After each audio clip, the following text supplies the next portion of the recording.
Hey everybody, Robert Phoenix here, and it is a little on the early side for tonight's live stream, and we're kind of going to bump it up a bit here, and it looks like it's going to be 7 p.m. moving forward, and I think as we go a little bit deeper into winter, might even get it up to about 6 p.m. So how's it going? How is everyone? Should I put my new moon hood on? How about that? Hey Judy. How's it going? This is my new moon hood. The new moon hood.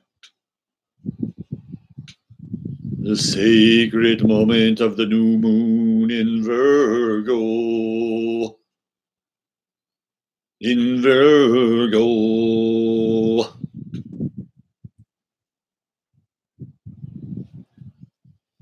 Yeah, get a little Stanley Kubrick on you there for a minute, right? Here we go. What is the password? What is the password? Fidelio. Fidelio. Hello, Ricky Vari. What's going on? Hey, so tonight we're gonna roll for about an hour tonight. We're gonna do this for about an hour time. Yes, Virgo, it's the new moon. Let's see, there's Liz. I thought it was in the wrong place for a second. You never know what you're going to get. You could get the cat head. You could get the ceremonial hood, the blood red hood of the new moon. You just never know what you're going to get on Sunday nights. As you can see, the weather is changing, by the way. And it's dramatically changed. We went from basically equatorial Africa to the fall. There's another fire in California, Southern Oregon. Oh boy. Hey, Amy, how's it going? I like you in a hoodie. Yeah. Goes back to those past lives. You know what I'm saying? Those secret orders that I belong to. Yes. Yikes. Yikes for the fires. Not good for the fires. Not good for the fires. They got an agenda, and that agenda is blazing. Absolutely. So, and I know a lot of people up in that area in Southern Oregon, Shasta region. I think Jeff Rentz is out of there, if I'm not mistaken. Everybody take good care of yourselves. I don't think fall or winter can come soon enough, and I hope that California can actually get some rain. We got to put a kibosh in these fires. There she is. Miss Butterfly has entered. There's No Catino. What's going on there? Yeah, there's a lot of shit going down in California. Absolutely. It's about moving people around. Well, so tonight on tonight's show, we're going to talk about this new moon a little bit. Is everybody kind of getting into it? Have you done some good Virgo things for yourself today? Did you clean your house? Did you clean your car? Did you exercise? Did you sit down and do some Virgo new moon affirmations about how much better your life is going to be because you're going to pay attention to those things you normally don't pay attention to? Is that what people are experiencing? Hopefully. It's a very peaceful new moon, if you ask me. Going to lift some weights while listening. I went to the gym today. I got a little gym time in. So, yeah, it's a really good time to, start something. Oh, I just felt some rain. We're going to get some rain back here. So hopefully I won't have to relocate.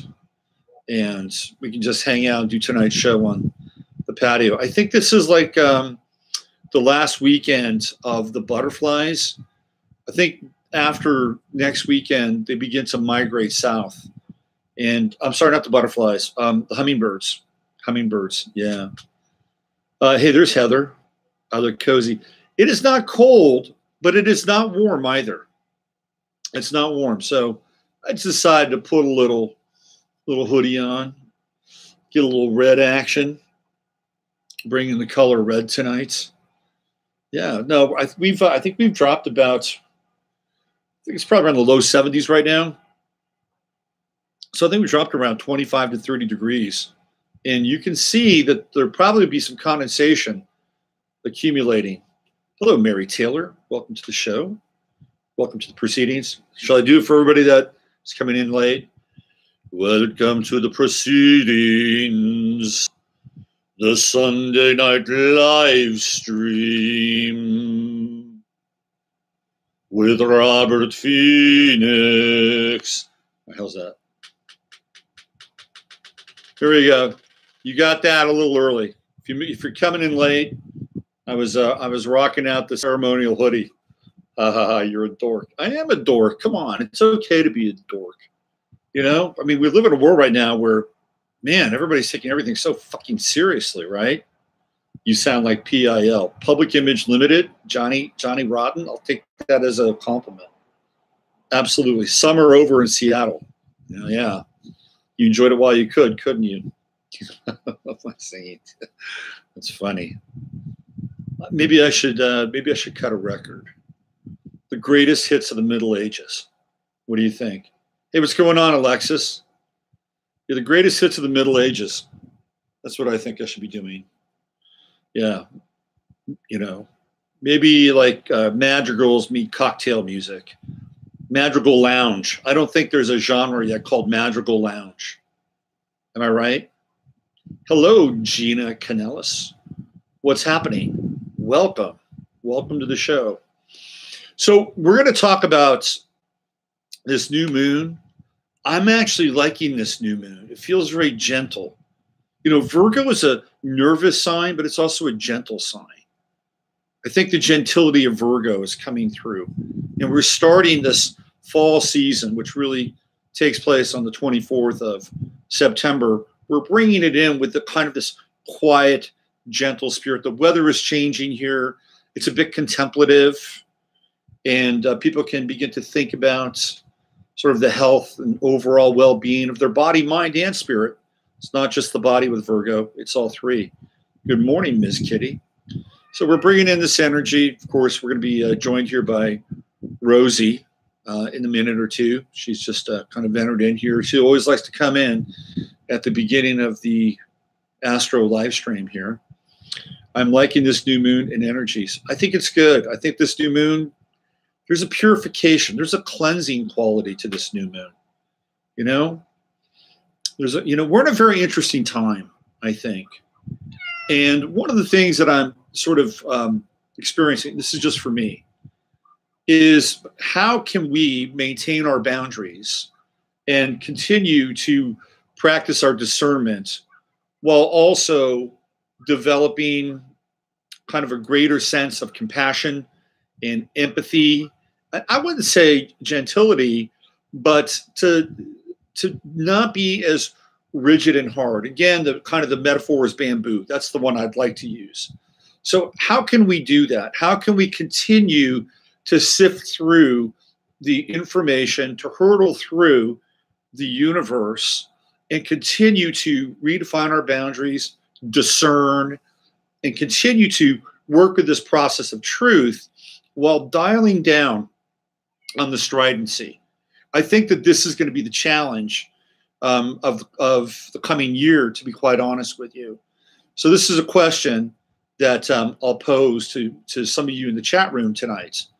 Is this something that you're experiencing? Is it something that you're understanding? You know, because I think we've all been pretty cooked, right?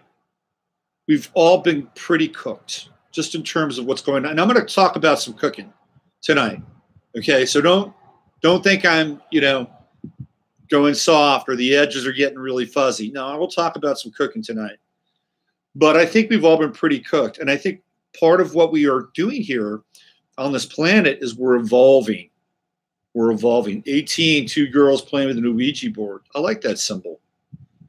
Alexis just chimed in with a Sabian symbol for the 18th degree of the new moon from Dane Rudyard. Why don't I just go ahead and read that since Alexis brought that up? Let me get into it and read it. It's one of my favorite Sabian symbols. Let me jump in here.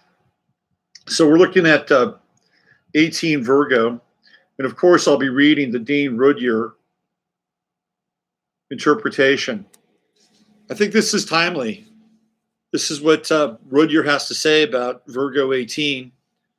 The ability to contact deeper recesses of the unconscious psyche and sensitiveness to psychic intimations and omens. It's pretty interesting, especially for tonight's show. Here's what Rodier has to say. The Ouija, we call it Ouija, but it's spelled Ouija. The Ouija board is to be considered a modern device, similar to many ancient instruments used for divination and prophecy. Certain states of threshold consciousness are stimulated by such a use. And what the experience produces may vary greatly in quality and in origin. Of course, if you have two people who have high consciousness and some psychic ability and psychic awareness, what they're able to bring through is going to be quite different than people who are, let's say, not vibrating as highly. But you never know. Every now and then, the Lord works in mysterious ways, right? The release of unconscious material has lost the explosive force pictorialized in the preceding symbol. Okay, the preceding symbol is a volcanic eruption. That's the preceding symbol, a volcanic eruption. So we go from a volcanic eruption to a Ouija board, okay? The release of unconscious material has lost the explosive force pictorialized in the preceding symbol, yet at this stage there is still no unconscious in willful control over what reaches the ego consciousness. So whatever's coming through is coming through. This is the third stage of the 34th sequence of symbolic phases in the life process. It is at best a stage of transition which stresses a passive openness to the unknown. This is actually a really good symbol for the new moon. The glamour of it may subtly pervert the mind of the aspirant. Oh, look what I got. Look what I got. How many people, by the way, do you know or have experienced who proclaim themselves to be light workers, rainbow warriors, high priestesses, and then you sit down and you listen to them and you watch their you take in their material and you just scratch your head and you say, what is really going on here? Like, is this for real? Is this person really believing this experience? And quite frankly, I see that more than I don't. When you really connect with somebody who is deeply profound and deeply psychic and mediumistic, you know it. Like, you are in something. You're in a portal with that person. But I find that a lot of so-called, light workers and teachers and priestesses, they come up short for me. And I find that we have this proliferation of them. I'm not saying there aren't people out there that are good and they're tapped in, and there are some really powerful, profound, and tapped in people. But in many cases, it feels to me like it goes to this line, which is, I'll read it again. The release of unconscious material has lost the explosive force pictorialized in the preceding symbol. Yet at this stage, there is still no conscious and willful control over what reaches ego consciousness, right? So I'll read this again. This is the third stage of the 34th sequence of symbolic phases in the life process. It is at best a stage of transition, which stresses a passive openness to the unknown. The glamour of it may subtly pervert the mind of the aspirants, which is what I was talking about. But in some cases, this can be the first manifestation of inner guidance. The difficulty is to correctly evaluate what or who is doing the guiding. So this whole notion of inner guidance now is it's absolutely fascinating. Because if you look at it from sort of a classical religious perspective, if you're a Christian, what do? You sit around and you pray, right? You pray for a sign. You pray for a sign, or you pray for something to be revealed to you, or you pray for, whatever you need to become manifest. And whatever that need is may not be exactly what you think it is, but because there's this bigger, larger, more loving, cosmic intelligence in your life, that you let that go, that you could get more, or you could get something different that you may not understand it or know it. This is common practice. If you're a Christian, you pray all the time. You pray for other people. You pray to be shown sort of the way, right? Not my will, but thine will be done. Well, that practice translated over into the New Age without necessarily the sort of the secular incantations, but in the flow of the New Age, that's what people were looking for, and still look for. Synchronicities. This is a sign. I met this person at this time, and this came into my life, and so there's very little difference between the type of confirmation that people were seeking and have been seeking sort of after the advent of the New Age, and the type of confirmation that people seek in terms of divine communion, Holy Communion, the transmission of what some people might call the Holy Ghost. The difference between the two, to some degree, would be that from the kind of more Orthodox or Christian tradition, it would be God first and then individual second. And so what's coming through is it's not a lessening of the will, but it's a surrendering of the will. So in that environment, in that medium, then everything is there, right? It's all there. Everything is open for business. Signs, signifiers, dreams, whatever it is. And as we moved into sort of the more New Age classification or New Age realm, we often people didn't really have that same kind of hierarchical relationship. And I'm not saying it's better or it's worse. Okay. And I think that maybe some people, for them, it's a given. It's just a given. And I'm not even talking about the occult transmission. I'm not talking about John D. Edward Kelly, stuff like that, because that's a whole other kind of realm, right?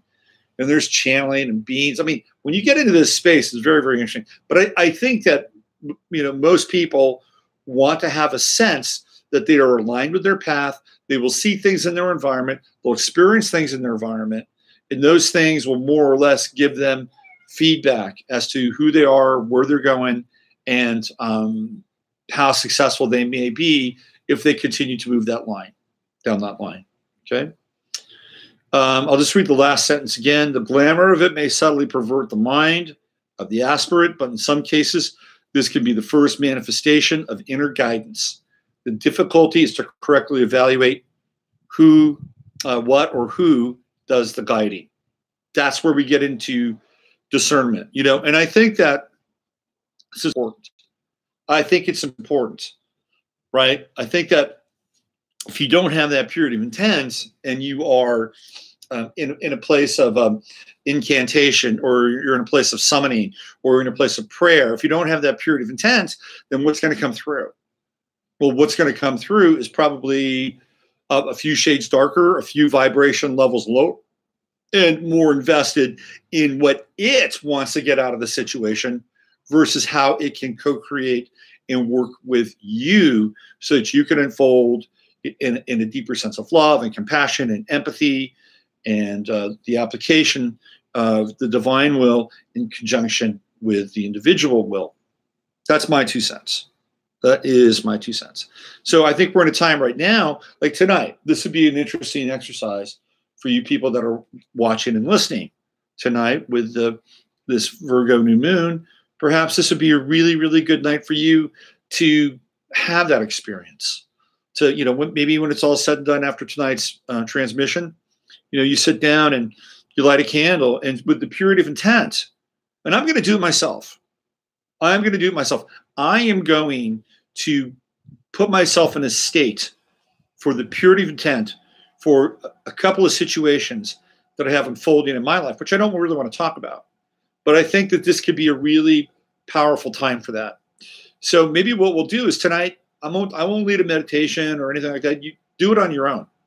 You and God within, the Most High. You take that experience inside, and then next week, why don't we get together? And if it's important, and if it's meant to be, and you want to talk about it, we can share some notes, share some experiences about, what happened when we sat down in the quietude of the new moon, and we got into this place of purity of intent, which I've talked about before. But on the new moon, I think it's a pretty important thing to do.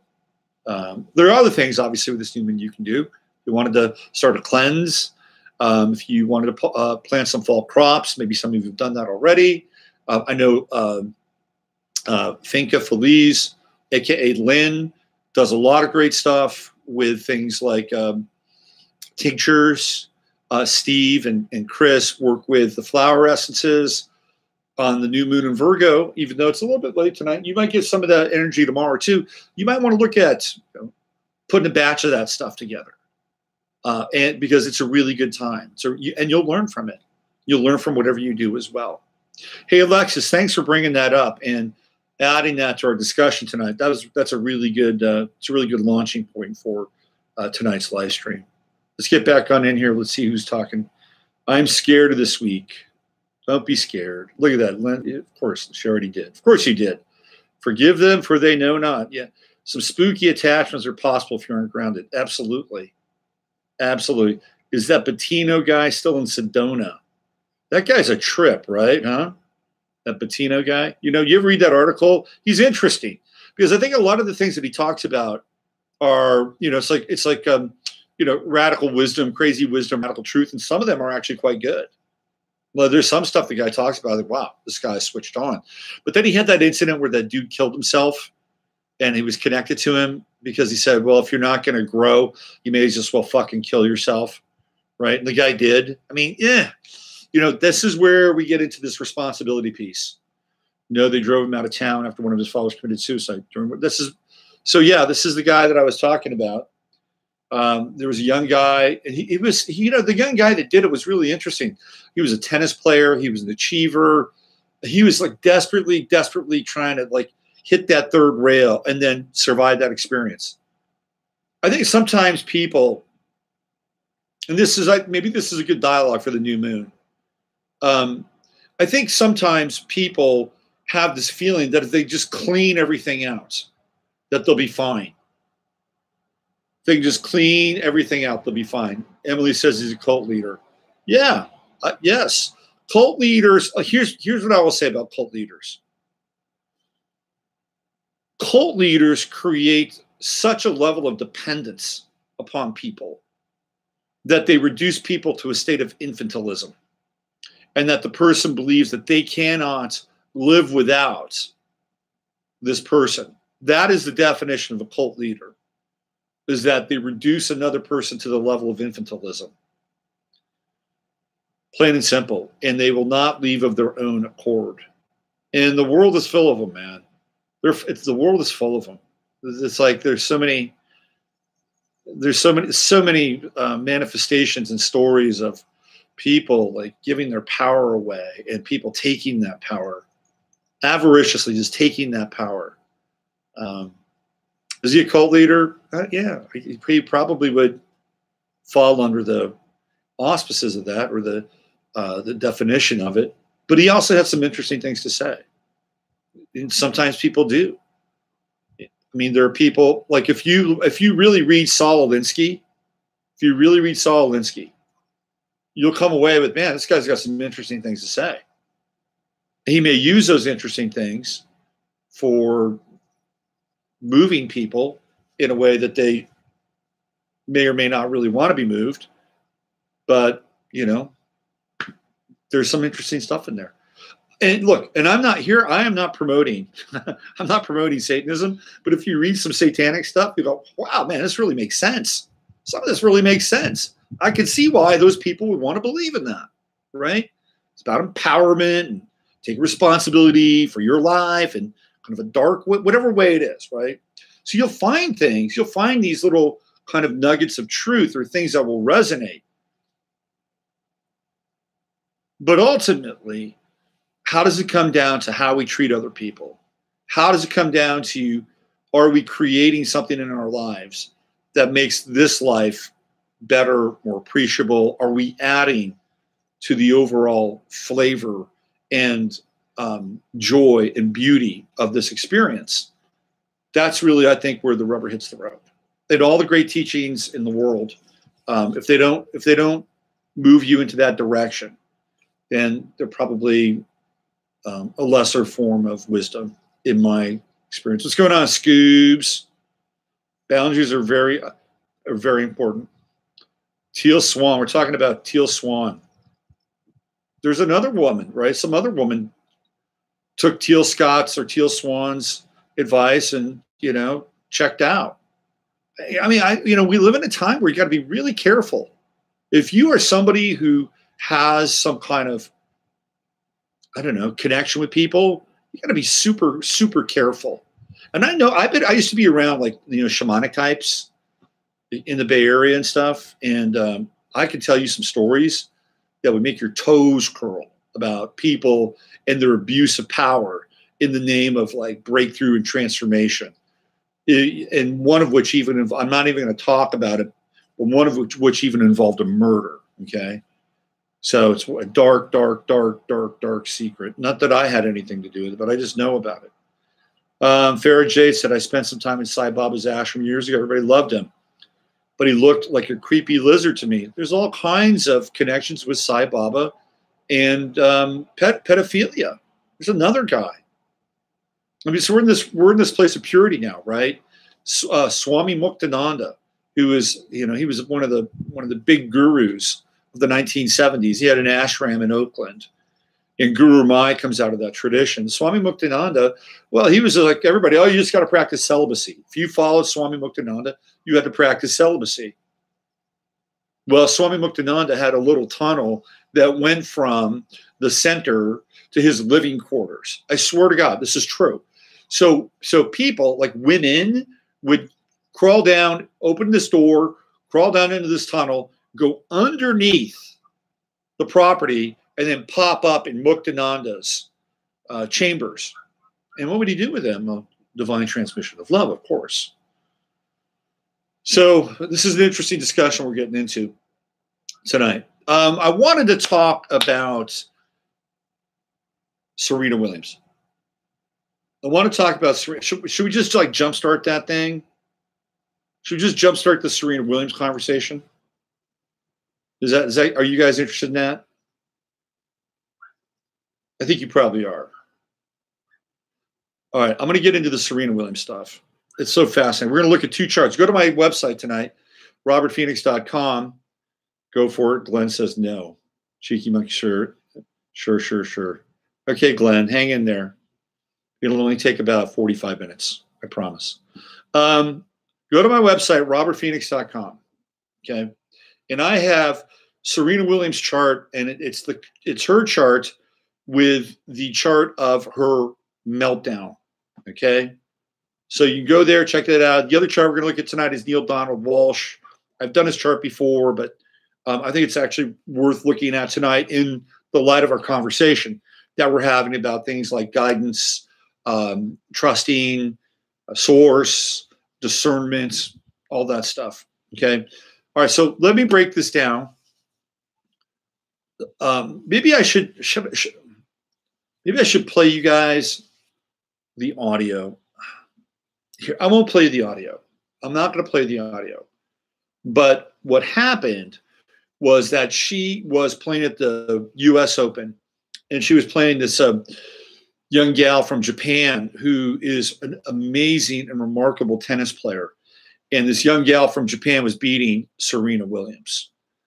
And Serena Williams threw a fit.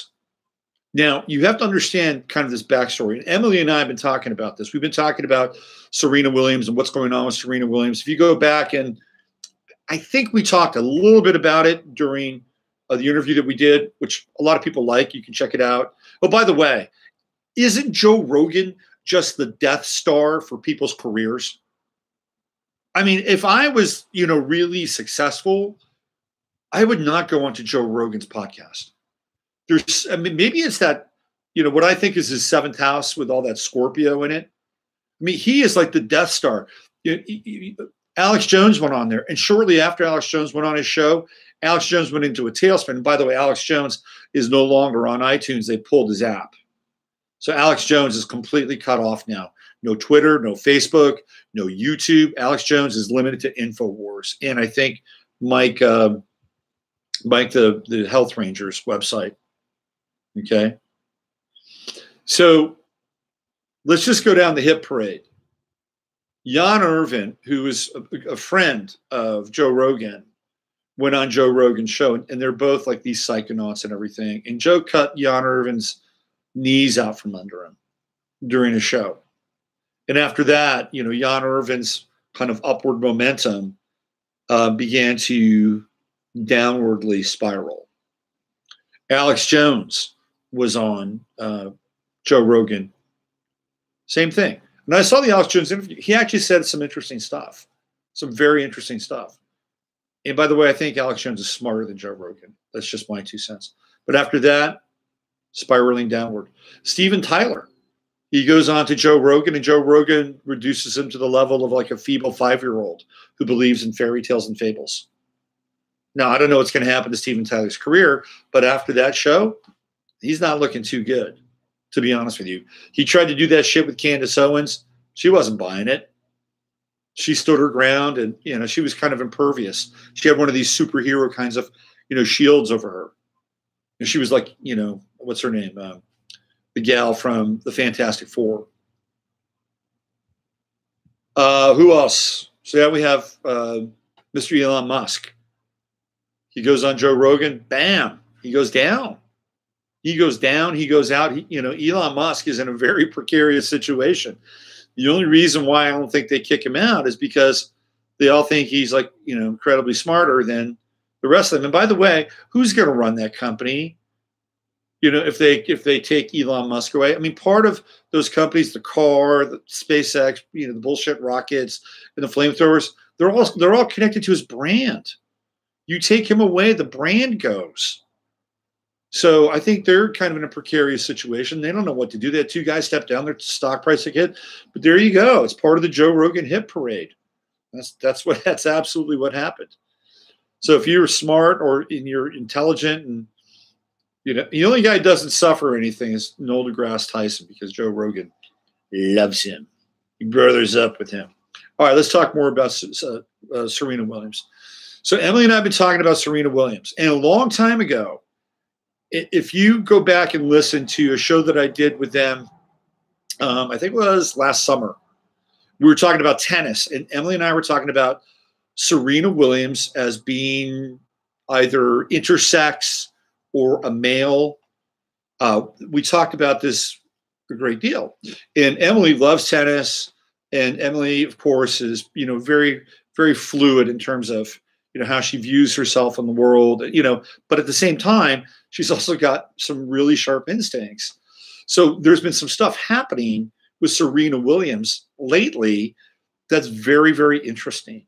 And one of the things that she's been doing a lot of commercials, and there was this one commercial she did for Chase. By the way, Chase is actually the sponsor of the U.S. Open. And she's going running, and she finds this very unusual kind of pendant, and it looks like the bones of a fish. It's like there's nothing left on this pendant, which of course is Pisces. It is a symbol of Pisces. And when we think of Pisces, what do we think of? We think of the great sacrifice, right? You know, we think of that. That's when the age of Pisces begins. It is the great sacrifice. And when you watch, so we, you know, so there's this whole dialogue around Jesus Sananda, the sacrifice, and we get into language like surrender and scapegoat and victim and transcend. I mean, all these, you know, ideas and associations and images are flooded into that moment in time, historical or otherwise. Some people don't believe it. Some people think, well, it's just astrotheology. I'm not one of them, by the way. But this is what happens, okay, in that moment. So part of it is like this scapegoat imagery that is associated with the beginning of the age of Pisces. And when we see this fish in the commercial with Serena Williams, this is what we're looking at. We're looking at the bones of the fish. We're looking at this symbol for the age of Pisces. And what happens during the US Open is that Serena Williams turns herself into a victim. Okay, I'm going to revisit that. That's just one commercial. Second commercial she's been in has been with Nicki Minaj and a bunch of transsexuals / transvestites. Like, they are clearly putting everything in plain sight. Everything in plain sight. So you have to ask yourself, why is Serena Williams doing this commercial with a, can group of transgenders led by this, little high priestess of illumination, Nicki Minaj, who just got into a fight with Cardi B. I mean, the world is like bizarre, it's just totally bizarre. They're at Fashion Week and they're like beating each other up on the runway at Fashion Week. It's just like, and we've turned into this bizarre third world kind of, carnival of beefs, the carnival of beefs. That's what I would call it. Anyway, so that's another commercial. This is weird thing where there's Serena hanging out with, the transgender demographic. What are they trying to say to us? Emily says that they're just completely mocking us and telling us everything that's going on. And I tend to think she's probably right, by the way. But the last commercial, of course, is her as part of this Colin Kaepernick extravaganza. And he says that she's the greatest athlete ever. The greatest athlete ever. Not the greatest tennis player ever, the greatest athlete ever. And so in the shadow of that, she has this epic meltdown. I mean, totally epic meltdown. And she cries because, what was happening was that her coach was sending her hand signals for coaching. And they do this all the time. She said that he wasn't. They called her on it. It's this weird confluence. And, we have to ask ourselves, was it staged? And then she goes into this meltdown and gets really emotional. And then she starts to make this analogy between what happens for women and other men. Other men, okay? Other men. She says this. She says twice. She says other men have done things that are far worse. It's the most bizarre thing. Other men. I mean, did she have like a moment of, clarity, weird clarity? So what's happened now is they've actually edited that out. They've edited the other men. She said it twice. She said it 2 times.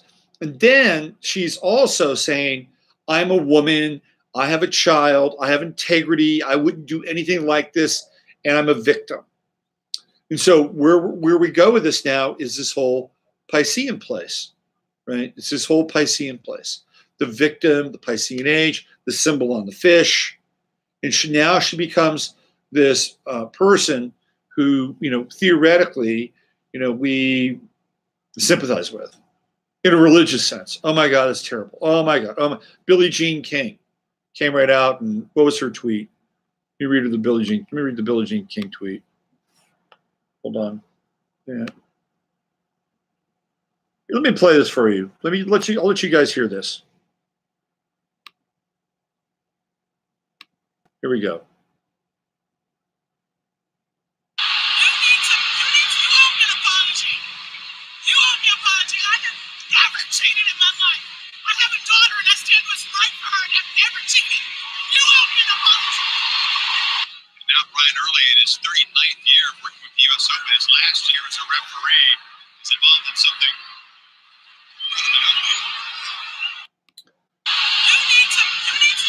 You owe me an apology.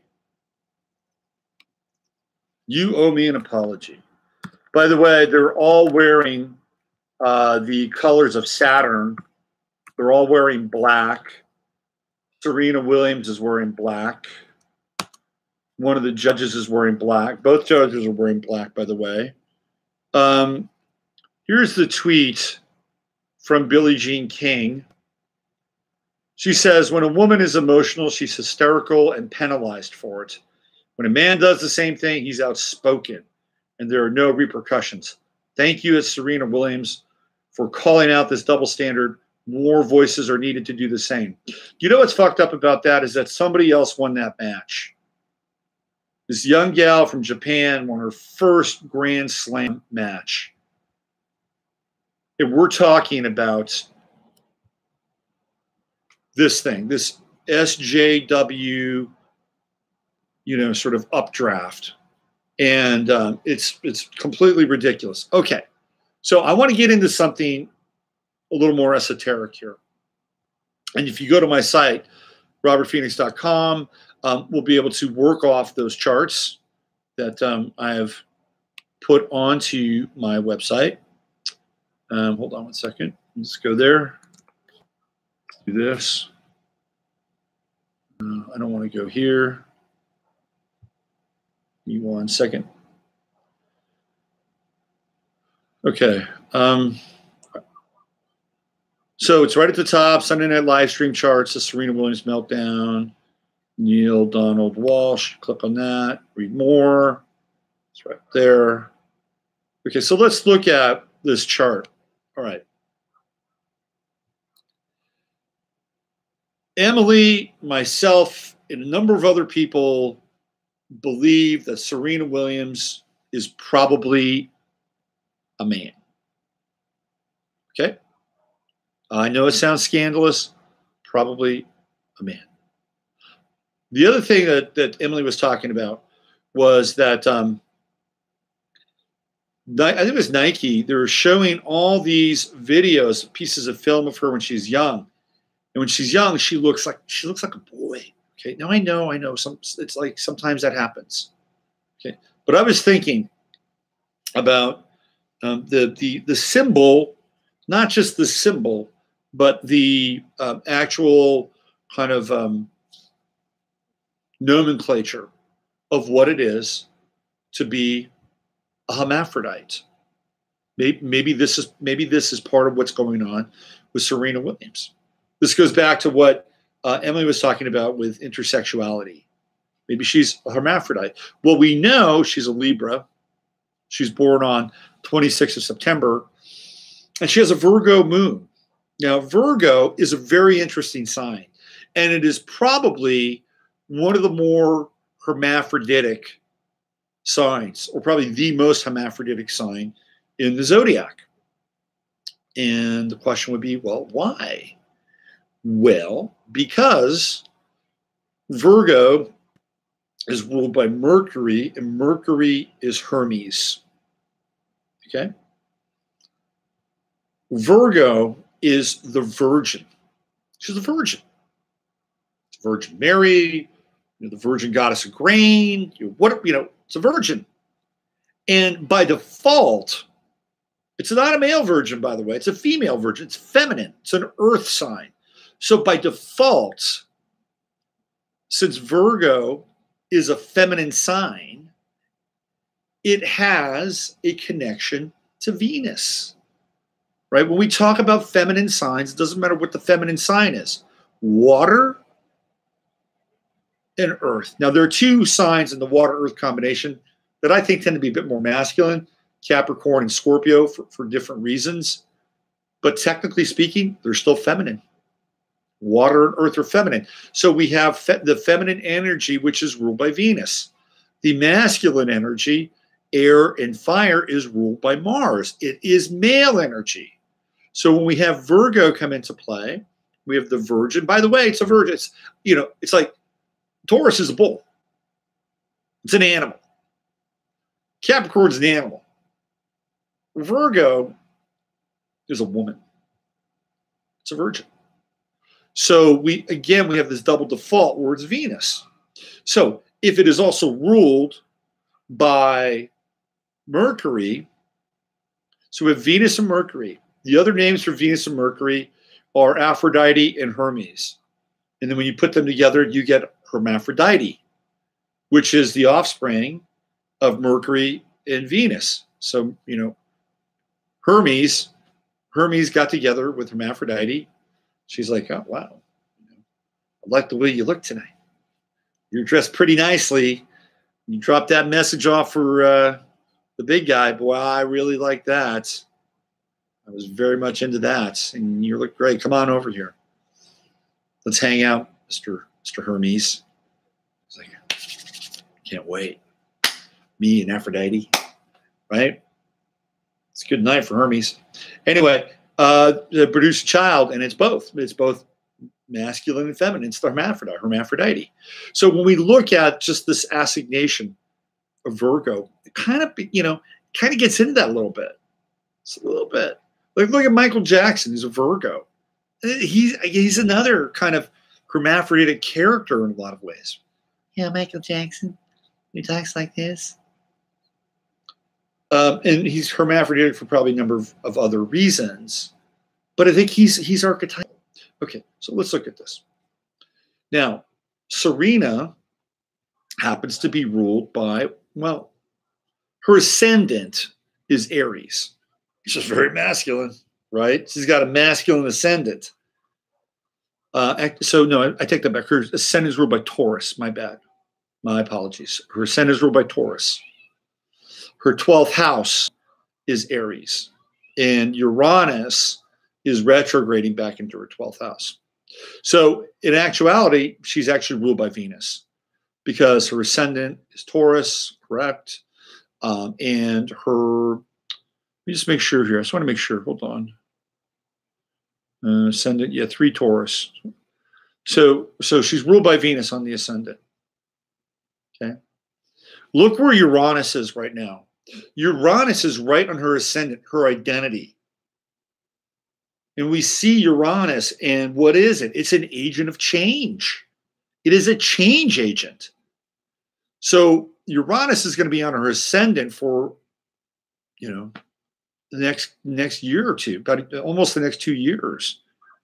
So we're going to see some things with Serena Williams that are going to be very unusual, very, very unusual. And I would not be surprised if somewhere along the way it is revealed that she is actually a male or intersex or something along those. I would not be surprised. It's all over the internet. Whether or not you can believe that or not, though, that's up to you. I'm just looking at the astrology of it. So she's ruled by Venus. She has a Venus sun, which is Venusian, Libra. She's got that Sun-Venus, Sun-Saturn conjunction. That is the intensity of the father, right? Richard Williams, the father. That's her Saturn right on top of her sun. It all kind of works out because she's very successful. Jupiter comes off of Saturn. So the hard work pays off in terms of Jupiterian kinds of feats, athletics, expansion. And then there's a Jupiter conjunction of Pluto, which is big money. And then she has Mercury also in the sign of Libra, 29 degrees. So she's got 1, 2, 3, 4 planets in Libra, plus her rising sign, 5 planets in Libra, plus her rising sign. That's a lot of Venus. I'd say that's a lot of Venus, right? Then there's that moon, which is in, guess what? It's in Virgo. It is in Virgo. And of course, we know that the ruler of Virgo is Mercury/Hermes. So we have the hermaphroditic connection between the moon, the sun, Saturn, Jupiter, Pluto, and Mercury. Okay. Now we have her moon, which is at that balsamic place, which is letting go. In maternity for Serena Williams, very challenging. Very challenging. So her moon is at 20 degrees Virgo, and she has a square with Neptune in Virgo. Moon-Neptune square. Wow. By the way, I'm not a tennis expert. This is Emily's domain. Why do we never hear about the Williams sisters' mother? Never about the mother. Richard Williams, who was this Svengali-like figure, has faded into the background. How can we never hear about their mother? I don't know. I don't have the answer to that. I don't know if she died or I don't know the answer to that. But why don't we hear about the mother? Well, there's probably a reason why. Maybe it's that Neptune square to the moon.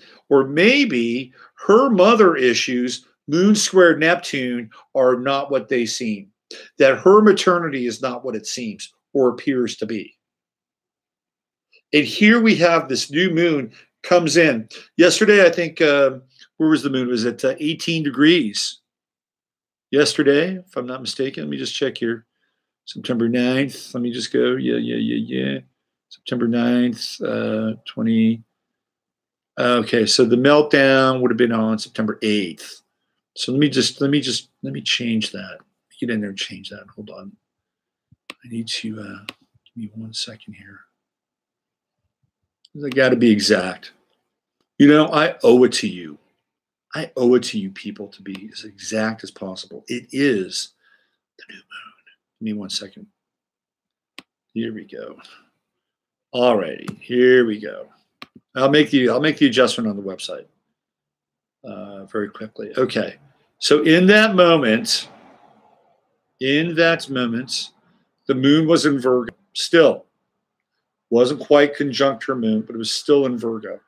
Okay, still in Virgo. Everything remains the same, the exception of the moon. The moon is conjunct Mercury. But if you still are on my website, look at where Venus is. Venus is opposite Uranus. Okay, it's opposite Uranus, and the Venus-Uranus opposition is very, very brief. It's very brief. It's a moment in time. Here we have Venus at 29 degrees Libra. It is the outpost of Libra. It is at the Anaretic degree. Her Mercury is at 29 degrees Libra, Anaretic degree. Uranus retrograding happens to be at 2 degrees in Taurus. So it is an opposition. Was that merely a slip of the tongue? Or at the Anaretic degree, were we being shown something? Was something being revealed to us about her feminine nature? Venus, Uranus, the opposition, the opposite of Venus, right, which would be Mars. So very interesting moment astrologically. Now, this is going to have a powerful impact on Serena Williams, because if you look, you probably won't see this. I had to make a brief correction. My apologies for that. Pluto is right on her midheaven. So when Pluto's on the midheaven, it can do a couple different things. It can like put your, career in flames if you have Pluto on the midheaven. It can also confer a great deal of power. It's hard to hold on to that power because the nature of Pluto is to be, to some degree, cyclical. And what I mean by that is once you would get to a certain point, Pluto would kick in and would kind of, transform that. You would need to transform. And it could be quite significant. You could have wealth, a huge amount of influence, and Pluto comes in and, tears it all down. And then you're left with either nothing or having to start something new. It's the nature of Pluto. It all depends on the cycles. There's a lot happening here with Pluto. Pluto is at the top of her chart, squaring Pluto, squaring Jupiter, squaring Saturn, squaring her sun. This is going to be a very challenging time for Serena Williams. She's going to need all the support, apparently, from the likes of Billie Jean King and anybody else that she can get, because this could get very weird. Very, very weird. And again, whether or not you want to buy into the fact that, I'm kind of trying to unlock the code here around her supposed sexuality with the Uranus-Venus opposition, Venus conjunct Mercury.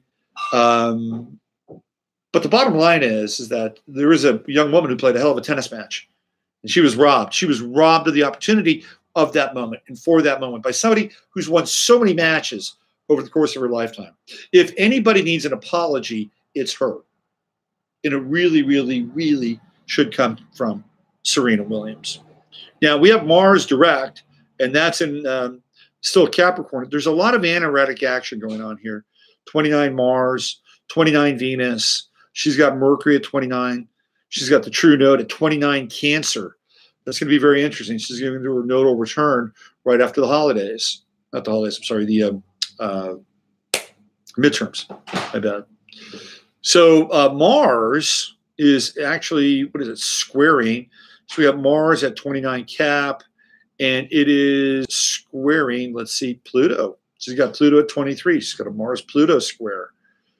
Yep, Mars-Pluto. And then Mars also squaring. Mars is in opposition. Mars is in opposition of her south node.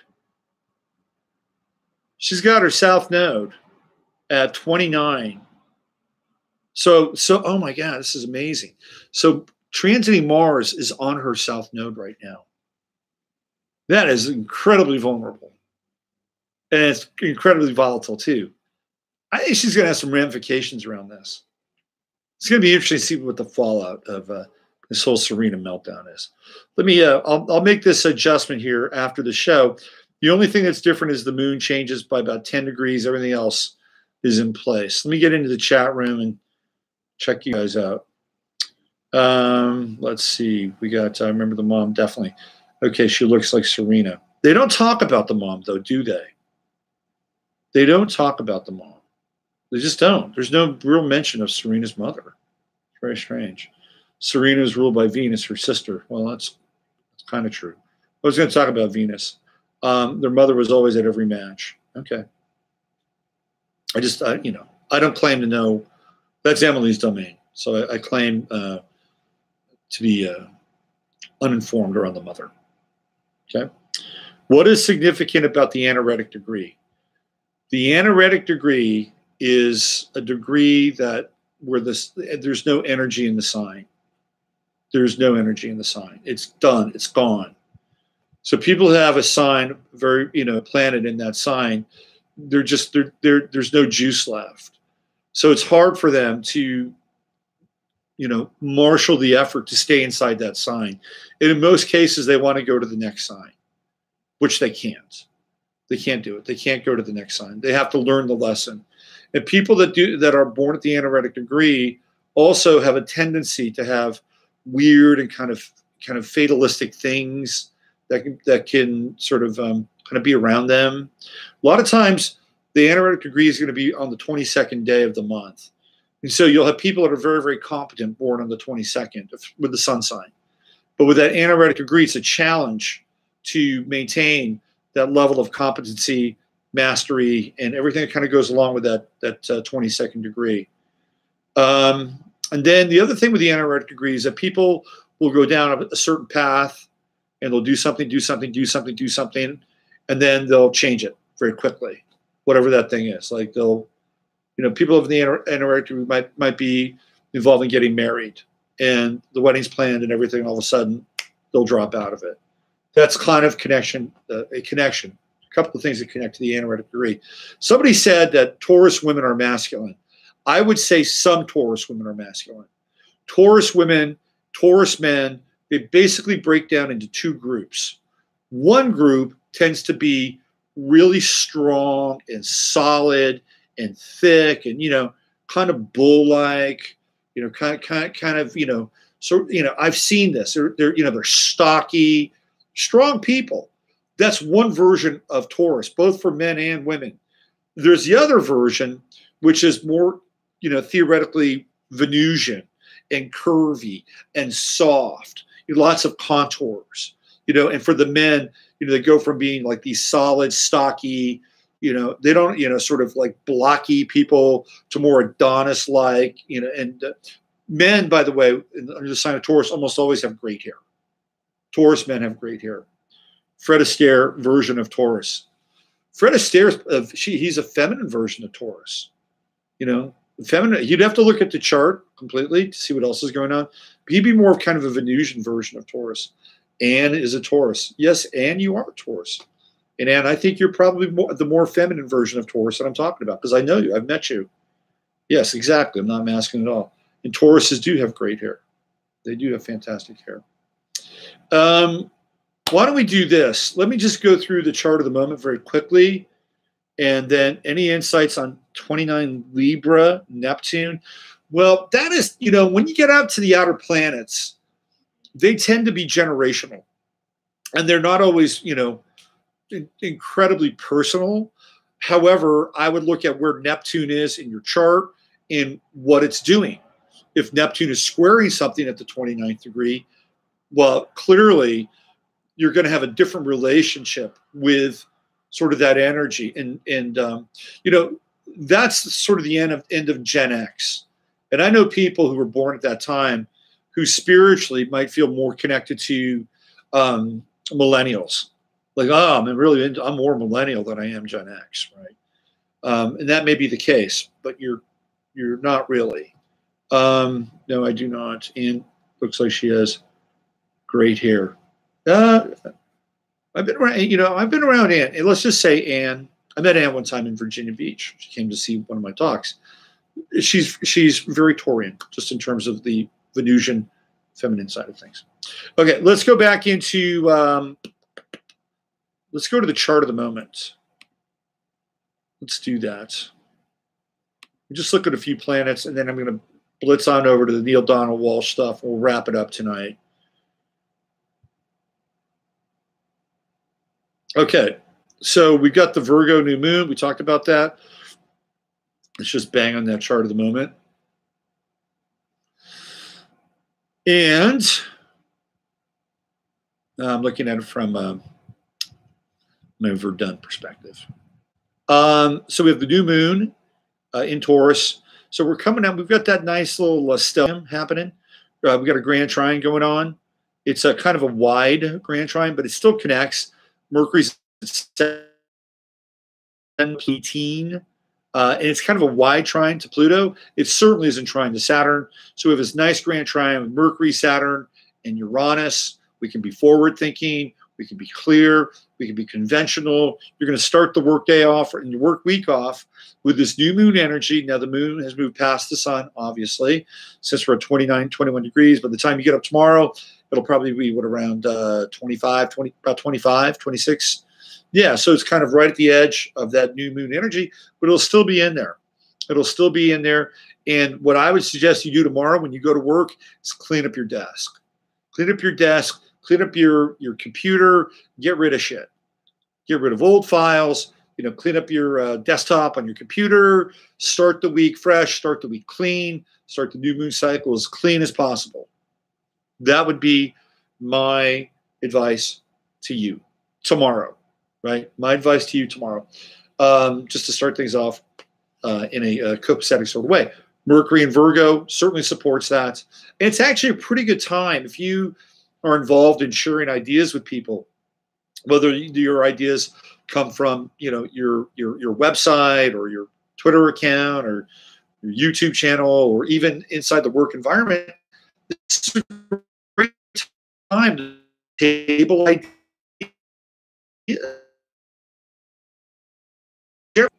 For the highest and best good, because that's what Virgo is trying to attempt to do. It's trying to, work with the energies that are in service to an outcome that affects the highest and best good for everybody. Now we've got Mercury probably in about 5 days. It'll be in opposition to Neptune. When Mercury is in opposition to Neptune, it gets a little fuzzier. We're really trying to bring Neptune and this, kind of more psychic, mystic, creative, imaginative sort of energy into our day-to-day Virgoan affairs. And, sometimes it can be very successful. If you're reaching for, okay, let me give you an example. Let's say, for instance, you have a work project and it's kind of, mundane-ish, okay? If you have Mercury moving into an opposition with Neptune, it might be an interesting time to be able to sort of invoke perhaps a more slightly imaginative approach to what you do. If you don't overreach, it could be great. If you overreach with a Neptune-Mercury opposition, you could look foolish.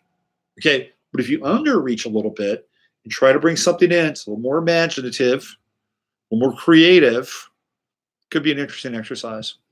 Now, the sun is moving past Neptune. Like yesterday, when there was actually this thing going on with the U.S. Open, the sun and Neptune were in opposition. So when we get into oppositions, especially with Neptune and the sun, we're talking about the identity, right? Because the collective identity right now is in Virgo. And so opposite Neptune, there's this interesting kind of dance with, the collective identity. What's real? Who's real?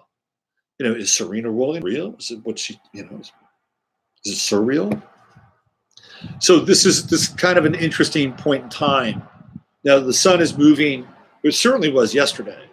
The sun is moving past the opposition and might be a bit better. The moon certainly was in opposition with Neptune yesterday. It was a wide opposition. Today, as we begin to talk about the aftermath of the whole Serena Williams thing, is clearly in opposition with Neptune. So we're dealing with this strange, surreal kind of, obfuscation of identity, emotion, femininity, right? Okay.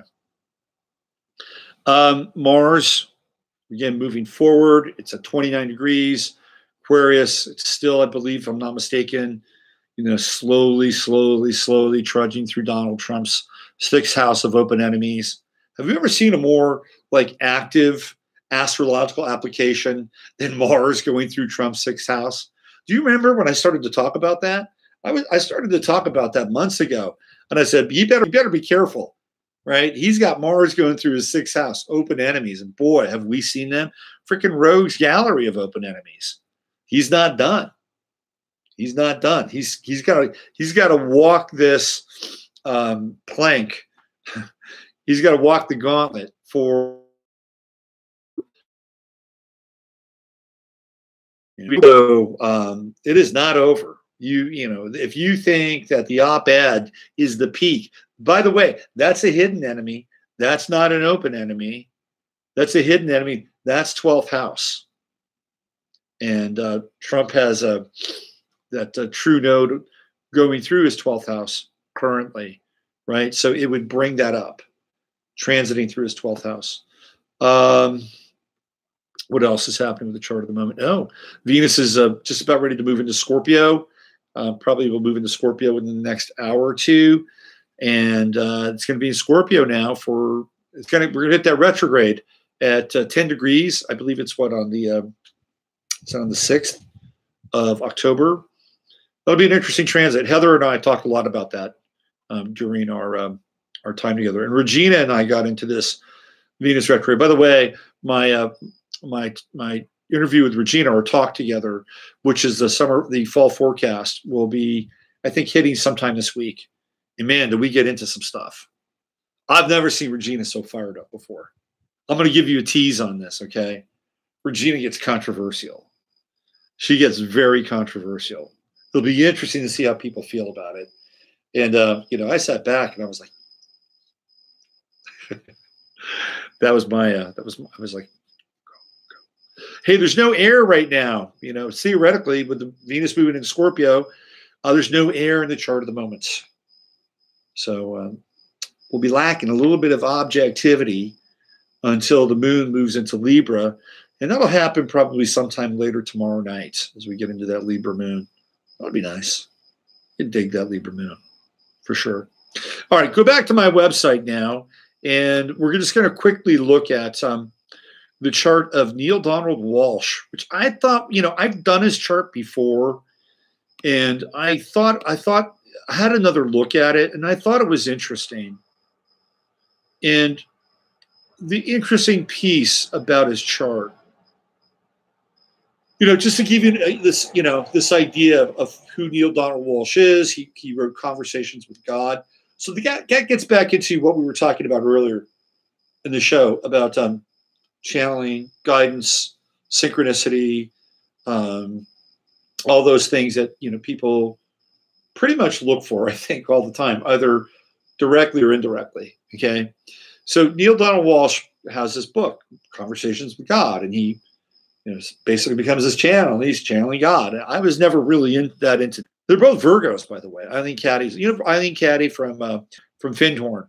Now, that woman, I actually went into meditation with Eileen Caddy, and because I spent a month at Findhorn, so I'd get up every morning. Man, like religiously, and I'd go into meditation. They would call it they'd call it attunement. They didn't call it meditation. Called attunement. I'd go to attunement every day, every single day. And when I was in Findhorn, Eileen Caddy would go. She was older, and she would go and she'd have these like 2 or 3 older women that would always go with her. And they'd sit there and, they'd go into this attunement meditation. If you go back and you look at, the channeling that she did when, she claims that she's channeling God, I mean, I think it's really pure. I think it's pure stuff. I mean, uncut. There's no street channeling, right? Street channeling's okay. I've been around some street channelers. I think I've done some street channeling at times at about 1 o'clock in the morning in places I shouldn't have been. So we have Neale Donald Walsch's chart. And I thought about this. Okay, so if somebody could theoretically want to listen or hear the voice of God, would it be in their chart? And I had this kind of re-examination of his chart, and I saw that Mercury-Neptune conjunction. And when we get into, of course, Mercury's the mind, and Neptune brings us these really heightened states. And sometimes they're really profound and deep and transcendent. And sometimes, we can really be fooling ourselves with Neptune. And that's where discernment comes into play. But he has this Mercury-Neptune conjunction, and it's in Libra, so he wants to share it with other people. That's what happens with Libra. Like, okay, that's interesting. So he's going to be maybe a good listener, maybe an inspired speaker. But then I looked at his chart. He's got that Mercury trine to Uranus and Mars. I'm like, that's interesting. Like, he has an unusual connection because that's what Uranus represents. Now, is it coming from a good place? Because he's got Mars in there, and Mars-Uranus conjunctions can be incredibly restless, very spontaneous, but can also be like very insightful in an unusual sort of way. Correct? So now we've got Neptune-Mercury conjunction trining Mars-Uranus. If somebody is lined up to have an interesting level of conversation, this would be one of those aspects. We throw in Pluto, true node, Jupiter in sextile with both of those aspects. You can see it right there. There's some interesting things happening. 12th house, hidden, tucked away, right? Receiving things from a deeper place. The only thing that he'd have to deal with is ego.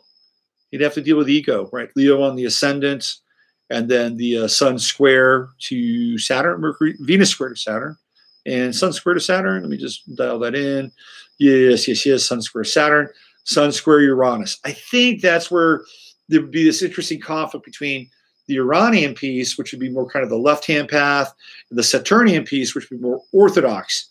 And he was probably going against the grain of both when he was doing his stuff. Again, I'm not a big, follower of this person, but I could see inside of his chart. And it's not just the Mercury-Neptune conjunction, or the trine to Mars-Uranus, but also the trine to the moon with the Sun, Mercury, Neptune, and those final degrees of Capricorn. And I think he came into this sort of channeling a bit later in life. So is this a chart that can connect Neale Donald Walsch with hearing the voice of God? I would say at the very least, it is a chart that has some profound potential for communicating in a way that is, at the very least, archetypal and potentially profound and deep, and might actually be an echo of this source that he taps into and calls God. Okay? And again, I'm not here to support him. I'm not here to say that that's what he did. I'm just looking at the chart. The one thing that he does have that's a little tricky is that Saturn-Neptune square. Like, if he was doing this, man, I'd be rigorous. I'd be rigorous about what I would be bringing, into my experience or what I'd be channeling.